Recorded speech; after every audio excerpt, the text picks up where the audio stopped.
Welcome to this week.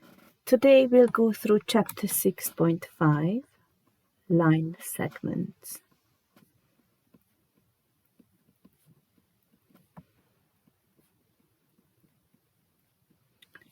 Now, a line segment is what it sounds like. It's a straight line that has a finite length.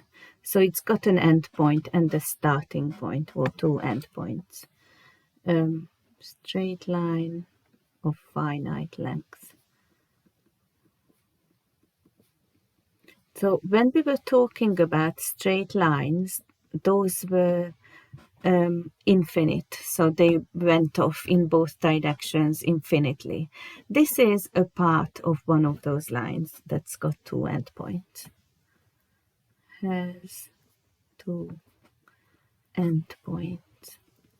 And the first thing we'll do in this video is to find the midpoint of a line segment.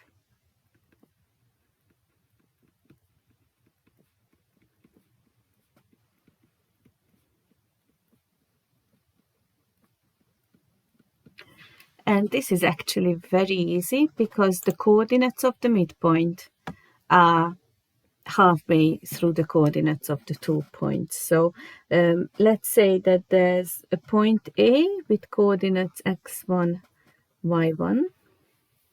And we have point B with coordinates x2, y2.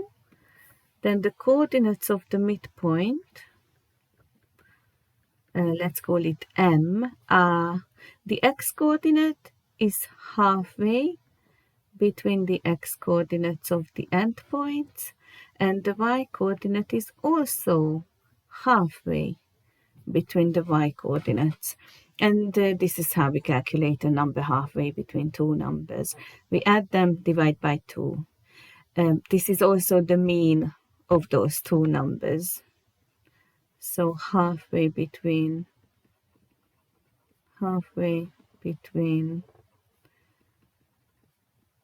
the x-coordinates of the endpoints, and the same for same thing for the y-coordinates. So let's just have a look at one example very quickly, and I'll also show you how you can check. And as our example, we will just do question 6a. So we've just got to find the midpoint of a line segment PQ, where P is 0, 1, and Q is 3, 10. So the midpoint will have, let's call it M, the x-coordinate is 0 plus 3 over 2, and the y-coordinate is 1 plus 10 over 2. And let's just calculate these numbers. So that's 3 over 2 and 11 over 2. Or you can use decimals, 1.5 and 5.5. And you can always check by sketching.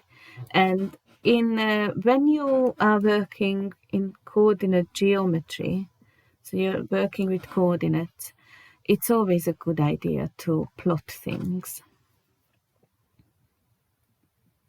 I'll just plot the first quadrant. So point P was 0, 1, which is here. Q was 3, 10. 2, 4, 6, 8, 10 over here. And what you can do is connect them with a ruler, then measure the length of the line, and then find the midpoint of the line. And you can see the x-coordinate is, it looks like 1.5, and the y-coordinate looks like 5.5. So we got it right. But with this one, you can always check. Okay, so now I would just like you to do a few questions. So just do the rest of question 6. Shouldn't take long, and I'll see you in the next video.